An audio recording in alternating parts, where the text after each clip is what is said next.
Hello friends, how are you? Welcome back again on English Ocean. This is Sadhna and in today's video we are going to discuss subject specific part of any TGT exam. आज की इस video में हम TGT के लिए जो subject specific part होता है उसको डिस्कस करेंगे. इसमें हम including language, pedagogy, grammar and literature सारे पार्ट्स को कवर करने वाले हैं. इसमें जो क्वेश्चन रहेंगे वो मिसलेनियस रहेंगे, मिक्स्ड क्वेश्चन हम करने वाले हैं. तो वीडियो को बिल्कुल भी स्किप मत कीजिएगा. बहुत इम्पॉर्टेंट वीडियो है उन बच्चों के लिए जो TGT एग्ज़ाम को क्वालिफाई करना चाहते हैं. और हर क्वेश्चन के साथ मैं आपको कॉन्सेप्ट तो कराऊंगी ही, साथ साथ मैं आपको कुछ ऐसी ट्रिक बताऊंगी जिससे आप 2x2 की स्पीड में अपने एग्ज़ाम को सॉल्व कर पाएंगे. कुछ ऐसी टिप्स एंड ट्रिक्स मैं आपको साथ साथ दूंगी जिससे आप क्वेश्चंस को स्पीडली सॉल्व कर पाएंगे. So let's get start. अगर वीडियो अच्छा लगता है तो लाइक कीजिए, चैनल को सब्सक्राइब कीजिए, क्योंकि इंग्लिश ओशन एक ऐसा प्लेटफॉर्म है जो आपके टीचिंग एग्ज़ाम की जर्नी को इजी बनाने वाला है. सो come on the question number 1. Which of the following is a correct example of simile?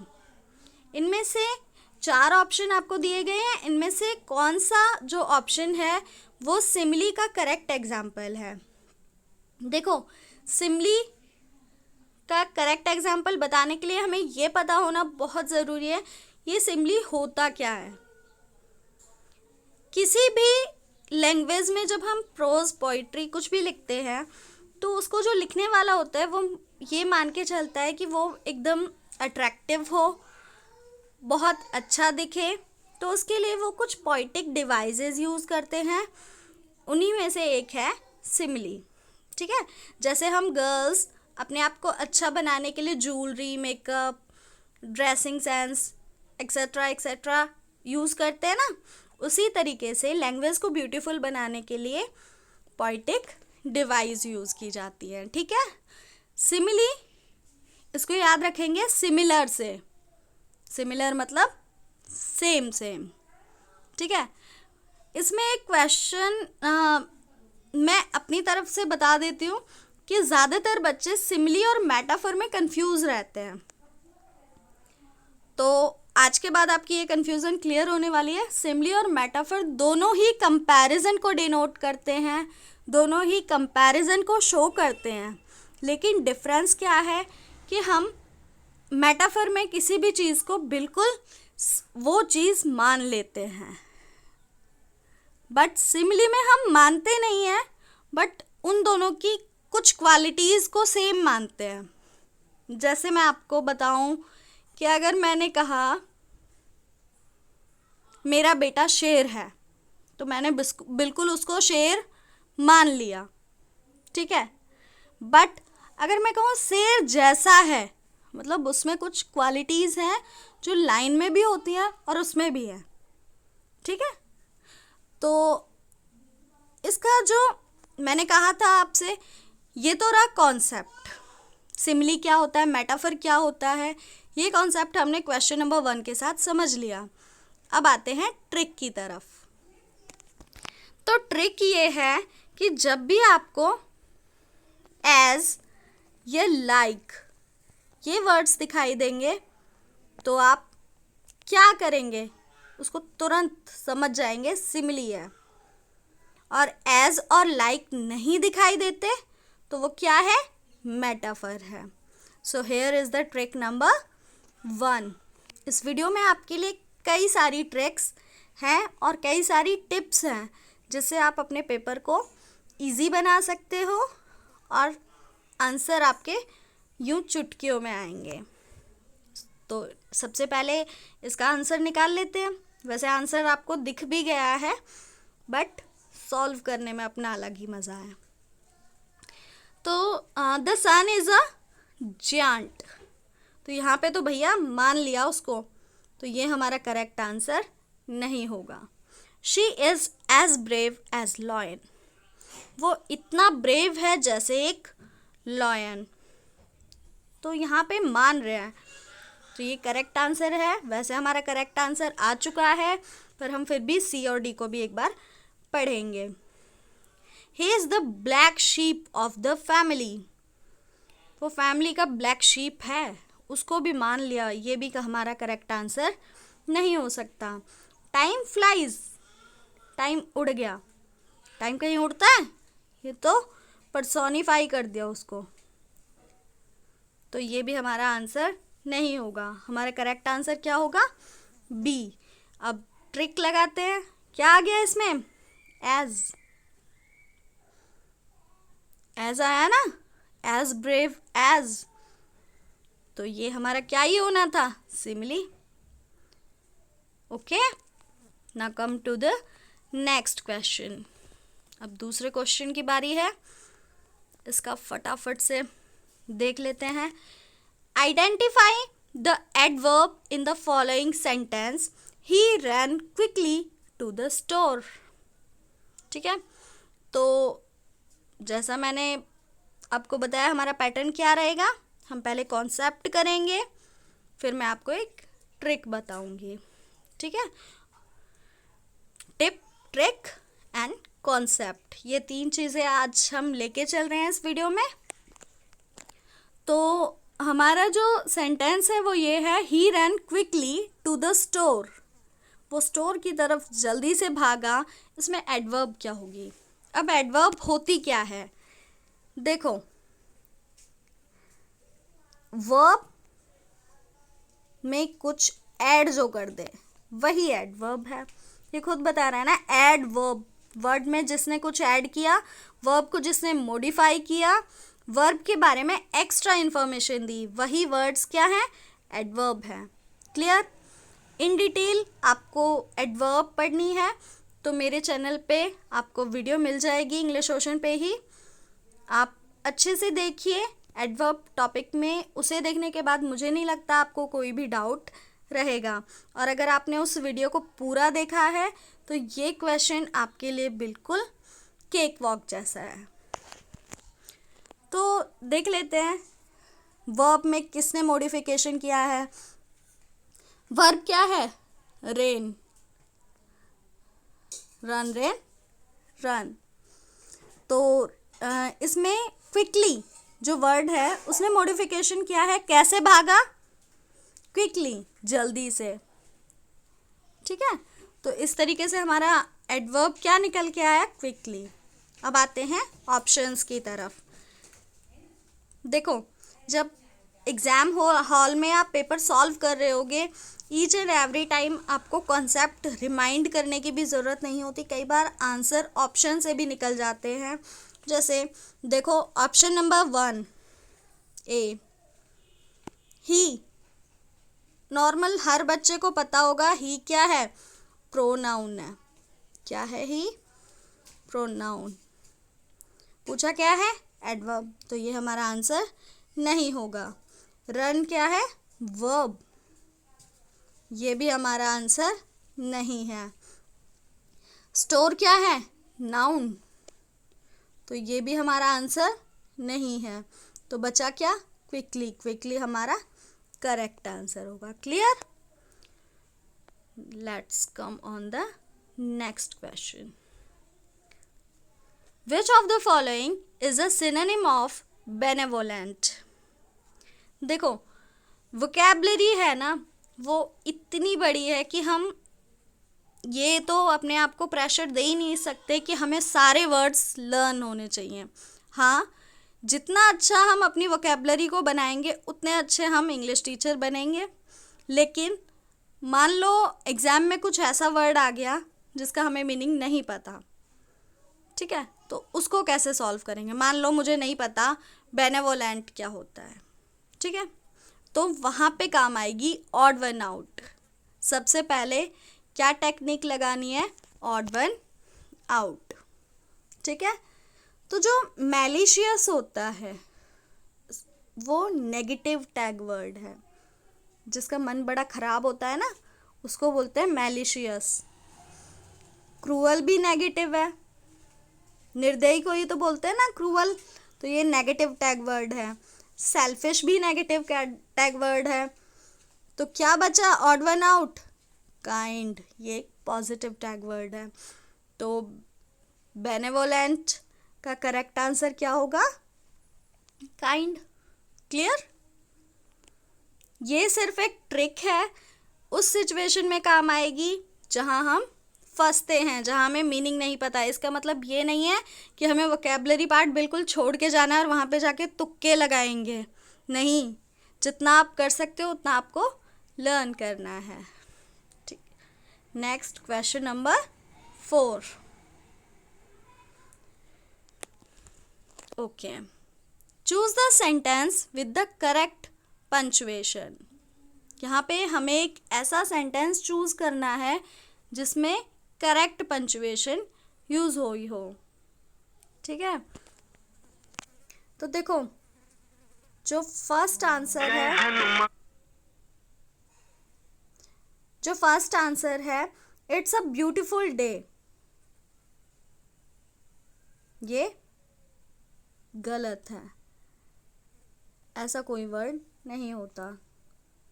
तो ये 2 ऑप्शन तो हमारे ऑटोमेटिकली रिमूव हो गए लिस्ट से, ना तो 1 है ना 4th है।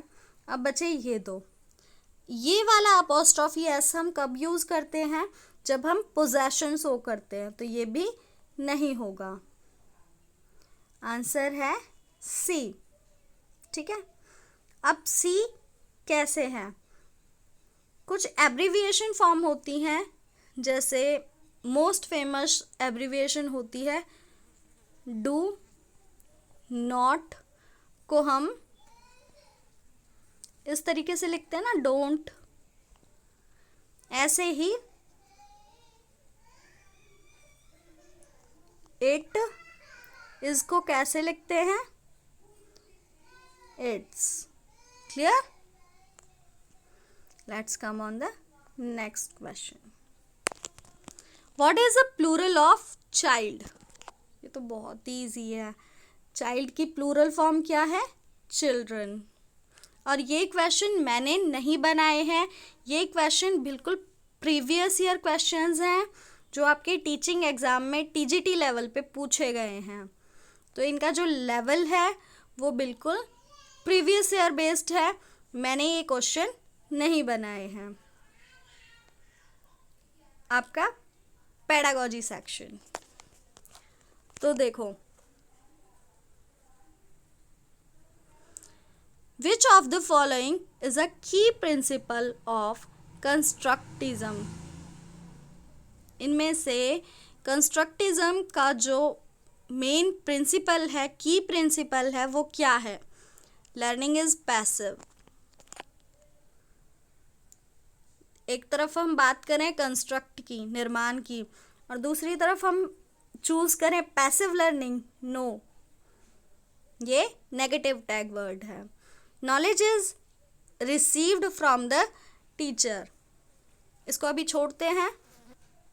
Learners activity construct their own understanding, जो लर्नर की एक्टिविटी हैं वो कंस्ट्रक्ट करती हैं उनकी अंडरस्टैंडिंग को। ये भी ठीक लग रहा है, बी सी अभी रहने देते हैं।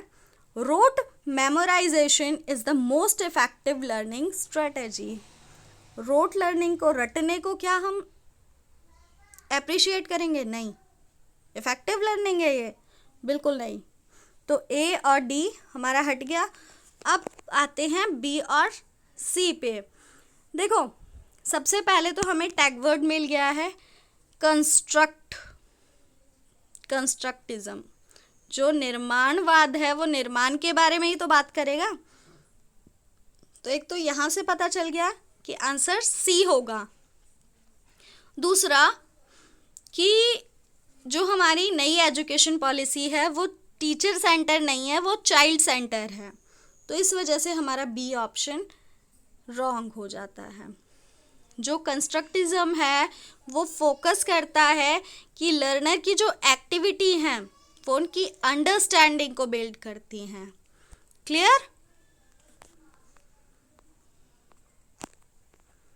Constructivism emphasizes that learner build knowledge through their experience and reflection.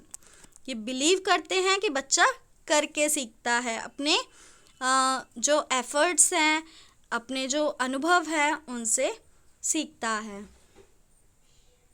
What is scaffolding in education? Providing physical support in the classroom, gradually removing support as a learner becomes more competent, ignoring learners' individual need, assigning homework. Scaffolding क्या है? देखो, scaffolding एक word है जिसका meaning है help करना. ठीक है, अब कैसी हेल्प? क्या फिजिकल सपोर्ट को हम स्कैफोल्डिंग बोलेंगे? इग्नोरिंग लर्नर्स इंडिविजुअल नीड्स, हम लर्नर्स की नीड को इग्नोर कर देंगे? ये तो बिल्कुल ही गलत ऑप्शन है, इसको हटाएंगे. होमवर्क देना कोई भी मदद करना नहीं है. अब आते हैं ए और बी पे. Gradually removing support as a learner becomes more competent. देखो, जो फर्स्ट है उसमें बोल रहे हैं कि बस फिजिकल सपोर्ट देना स्कैफोल्डिंग है. जो लर्निंग होती है वो हॉलिस्टिक डेवलपमेंट होता है, उसमें बच्चा सोच भी रहा होता है, उसका कॉग्निटिव डेवलपमेंट भी होता है, फिजिकल डेवलपमेंट भी होता है. क्लासरूम में जब बच्चा क्वेश्चन लर्न कर रहा है, जब बच्चा कोई कॉन्सेप्ट समझ रहा है, तो वो फिजिकल कोई वर्क नहीं कर रहा. तो हम फिजिकली उसकी कैसे हेल्प करेंगे, फिजिकली उसको कैसे सपोर्ट करेंगे? क्या अगर कोई बच्चा मैथ्स का सम सॉल्व कर रहा है, क्या हम अगर उसको चीयर अप करें, you can do it, you can do it, तो क्या वो कर लेगा? नहीं. तो ये वाला ऑप्शन भी गलत होगा. इस तरीके से हम एलिमिनेशन मेथड से भी आंसर निकाल सकते हैं, बट मैंने आपको शुरुआत में ही बोला था कॉन्सेप्ट प्लस ट्रिक दोनों बताने वाले हो. तो ट्रिक मैंने आपको बता दिया कि कैसे हमने पता लगाया कि आंसर बी होगा. अब समझिए कॉन्सेप्ट को. जो स्कैफोल्डिंग होती है वो ये है कि जब एक बच्चा कोई नई चीज़ सीखता है तो हम धीरे धीरे उससे सपोर्ट हटाते हैं ताकि वो कॉम्पिटेंट बन सके. इसको समझाने के लिए एक बेस्ट एग्जांपल ये होगा कि जब एक बच्चा साइकिल चलाना सीखता है तो स्टार्टिंग में जो 4 पहिए होते हैं, धीरे धीरे हम 2 पहिए कम कर देते हैं, या फिर शुरुआत में जो भी एल्डर उसको सिखा रहा है, पेडागोजी लैंग्वेज में बोलते हैं MKO, मोर नॉलेजेबल अदर, जिसको उस फील्ड में ज़्यादा नॉलेज है. वो उससे बड़ा भी हो सकता है, छोटा भी हो सकता है. वो जब उसको सिखा रहा है तो शुरू में वो साइकिल को पकड़ेगा. जब वो धीरे धीरे चलाना शुरू करेगा तो वो ऐसा नहीं है कि बस उसको बिठाया और छोड़ दिया, नहीं ना. ग्रेजुअली रिमूव करेगा सपोर्ट को, धीरे धीरे उसको छोड़ेगा. पहले 2 मिनट के लिए, फिर 5 मिनट के लिए, फिर 10 मिनट के लिए. उसी तरीके से टीचर को करना है. धीरे धीरे जब सपोर्ट हटाते हैं, मान लो हम इंग्लिश कर रहे हैं तो पहले उनसे वर्ड मीनिंग कराएंगे, फिर सेंटेंस कराएंगे, फिर उनको बोल देंगे कि ये सेंटेंस खुद से करने हैं. ऐसा तो नहीं है शुरुआत में ही उनको बोल दिया कि सेंटेंस खुद से बनाओ. तो उसको हम क्या बोलते हैं? स्कैफोल्डिंग. क्लियर? अगर वीडियो पसंद आ रहा है तो लाइक ज़रूर कीजिए, शेयर कीजिए और चैनल को सब्सक्राइब कीजिए, क्योंकि इस तरीके की वीडियोस आपको इस चैनल पे मिलती रहेंगी. What is differentiated instruction? Differentiated instruction क्या होते हैं? Teaching the same content in the same way to all students, tailoring instructions to meet the diverse need of learners, focusing only on high achieving students, ignoring students with learning disabilities. देखो, differentiated instructions यानी कि जो हम निर्देश दे रहे हैं उसमें difference रख रहे हैं. किसी को कोई निर्देश दिया, किसी को कोई निर्देश दिया, सभी को हम एक लाठी से हाँक नहीं सकते। जो ऑप्शन ए है वो कहता है कि teaching the same content in the same way to all students. ये गलत है ना। हम एक ही कंटेंट एक तरीके से सभी बच्चों को नहीं पढ़ा सकते। किसी की कैचिंग पावर कैसी है, कोई जल्दी समझता है, कोई देर से समझता है, कोई विजुअल लर्नर है, कोई सुन के समझ रहा है। तो ये गलत है। Tailoring instruction to meet the diverse need of learners, इसको भी छोड़ते हैं, ये पॉजिटिव टैग वर्ड है। Focusing only on high achieving student, क्या क्लास में सिर्फ जो हाई अचीव करने वाले स्टूडेंट हैं हमें उन पे फोकस करना है, बाकियों को छोड़ देना है जो हाई स्कोर ला रहे हैं? नहीं ना। तो option C is wrong. Ignoring students with learning disabilities, मान लो किसी बच्चे को जो इंग्लिश स्पेसिफिक पार्ट कर रहे हैं वो इंग्लिश के ही टीचर बनेंगे ना। मान लो किसी बच्चे को पढ़ना नहीं आ रहा, क्या आप उसको क्लास के बाहर निकाल दोगे, उनको इग्नोर करते रहोगे? नहीं ना, सिखाना है उनको। तो ये भी आपका ऑप्शन गलत होगा। इस तरीके से आप टैग वर्ड से भी निकाल सकते हो। तो इसका करेक्ट आंसर है बी। हम जो लर्नर्स हैं उनकी नीड पे फोकस करेंगे। किस पे फोकस करेंगे? नीड पे, और उसके अकॉर्डिंग उनको अलग अलग इंस्ट्रक्शंस देंगे। आई होप यहाँ तक सभी को क्लियर है। Okay. Which assessment is use to monitor student progress during instructions? मान लो हम पढ़ा रहे हैं, पढ़ाने के बीच में जब हम बच्चों की असेसमेंट लेते हैं ड्यूरिंग प्रोसेस, इसको ध्यान रखना। ड्यूरिंग प्रोग्रेस जो असेसमेंट होती है उसको हम बोलते हैं FA. Okay, during progress assessment को क्या कहते हैं? FA, formative assessment. क्या कहेंगे? Formative assessment. और जो लास्ट में होता है वो होता है एसए, समेटिव असेसमेंट। अब बाकी ऑप्शंस को भी एक बार समझ लीजिए। देखो, पूरे साल हमने बच्चों को पढ़ा दिया, लास्ट में हम उनका असेसमेंट ले रहे हैं जिसमें हम उसको मार्क्स ग्रेड देंगे, वो है समेटिव असेसमेंट, जिनको बोलते हैं एसए एग्ज़ाम। अगर हम पढ़ाते वक्त बच्चे से क्वेश्चन पूछ रहे हैं या लिखवा के देख रहे हैं, उसको बोलेंगे डायग्नोस्टिक असेसमेंट। इसमें पता चलता है, जैसे डॉक्टर डायग्नोस करता है ना, टेस्ट लिखता है क्या परेशानी है, तो वो चीज़ हम उस टाइम पे सुधार कर सकते हैं। तो वो होता है डायग्नोसिस असेसमेंट, जिनको क्लास टेस्ट आप मान सकते हो। मान लो आपने एक यूनिट पढ़ा दी, एक चैप्टर कंप्लीट करा दिया, 2 चैप्टर कंप्लीट करा दिया, उनका जो टेस्ट होगा वो ड्यूरिंग प्रोग्रेस है ना, क्योंकि अभी स्टडी का जो काम है वो इन प्रोग्रेस है, हमने कंप्लीट नहीं किया।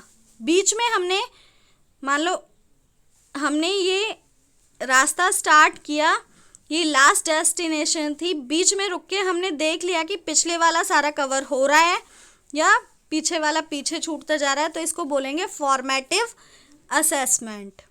क्लियर?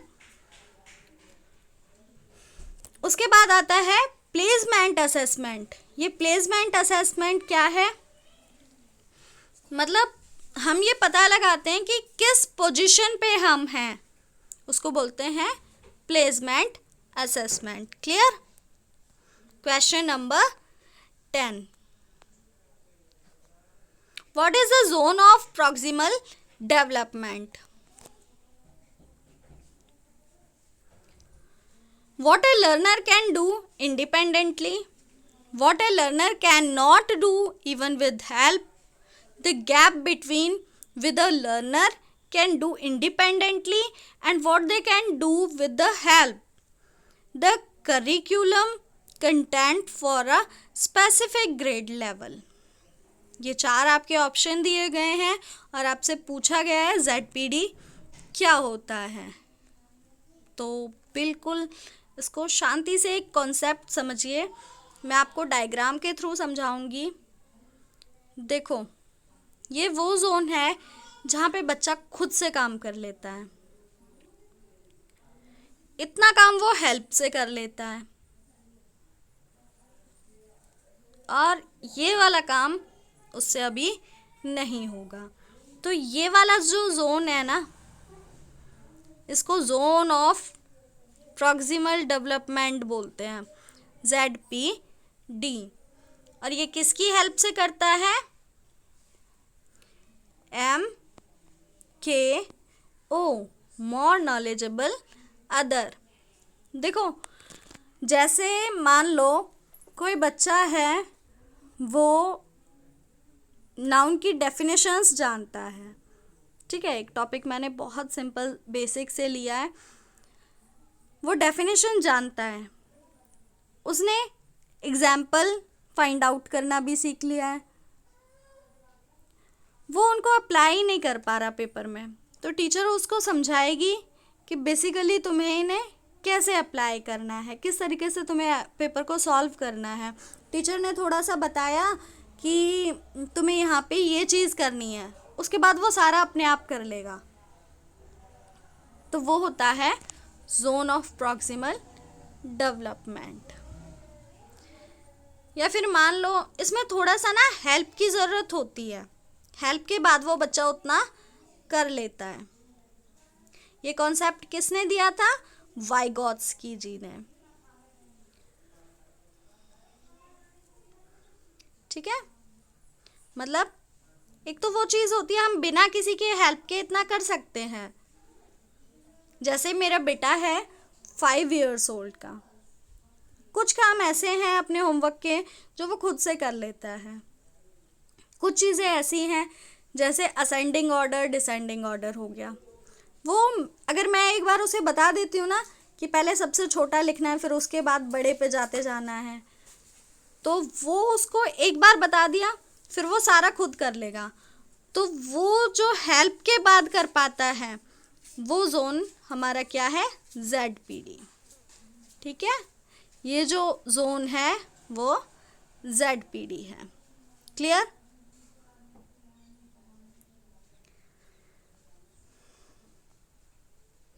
इसके बाद आपके क्वेश्चन आते हैं लिटरेचर से। बहुत एक प्यारा सा ट्रेजिक प्ले है विलियम शेक्सपियर लो, मैंने आंसर ही बता दिया। इसमें क्वेश्चन था हु रोट हैमलेट, हैमलेट किसने लिखा है? तो ये किसने लिखा है? विलियम शेक्सपियर जी ने। ये इनकी फेमस ट्रेजेडी है, ठीक है। बहुत प्यारा, एक सच में बहुत प्यारा प्ले है, पढ़ना। What type of literary devices is all the world is a stage? इसमें कौन सी जो लिटरेरी डिवाइस है वो यूज़ हुई है? तो ये आप खुद से बताएंगे, कमेंट बॉक्स में आंसर बताइए इसका। ये मैं ऑलरेडी आपको समझा चुकी हूँ, ठीक है। अच्छा, ये तो आपको दिख गया मेटाफर है। क्यों है ये बताना, कमेंट बॉक्स में ये बताना क्यों है मेटाफर ये। तो सिमिली मैंने आपको समझा दिया, मेटाफर समझा दिया, पर्सोनिफिकेशन और हाइपरबली ये दो और समझाने हैं। सॉरी, पर्सोनिफिकेशन में जैसे कोई भी ऑब्जेक्ट है जो इंसान नहीं है, ह्यूमन बीइंग नहीं है, अगर हम उसको क्वालिटीज़ दे देते हैं ह्यूमन बीइंग की, आसमान रो रहा है, फूल हंस रहे हैं, बारिश गा रही है, ऐसा कुछ अगर हम बोल रहे हैं तो वो है पर्सोनिफिकेशन, पर्सन से पर्सोनिफिकेशन बना। हाइपरबली, जब हम बड़े बड़े बोल देते हैं ना, बहुत बढ़ा चढ़ा के, तो उसको हाइपरबली बोलते हैं।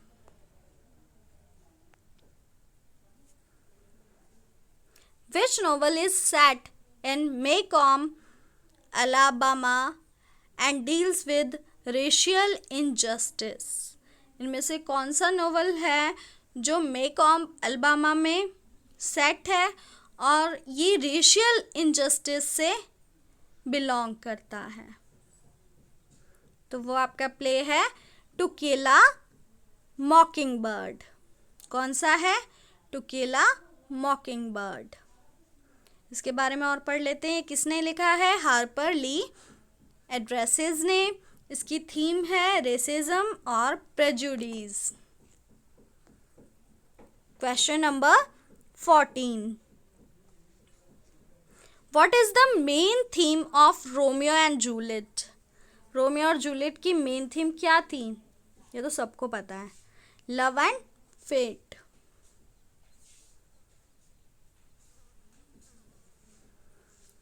This is the last question for today's video.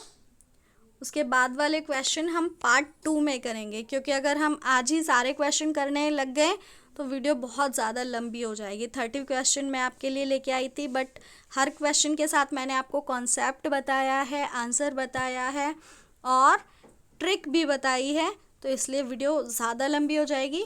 तो be continue to next part. आज ये लास्ट क्वेश्चन होगा।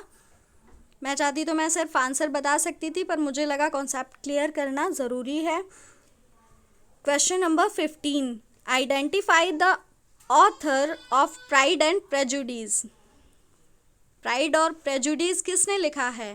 ये लिखा है जॉन ऑस्टन। किसने लिखा है? John Austen. Clear? I hope ये क्लास आपको अच्छी लगी है, और अगर कोई डाउट है then you can ask in the comment box. To be continue part 2. Thank you very much for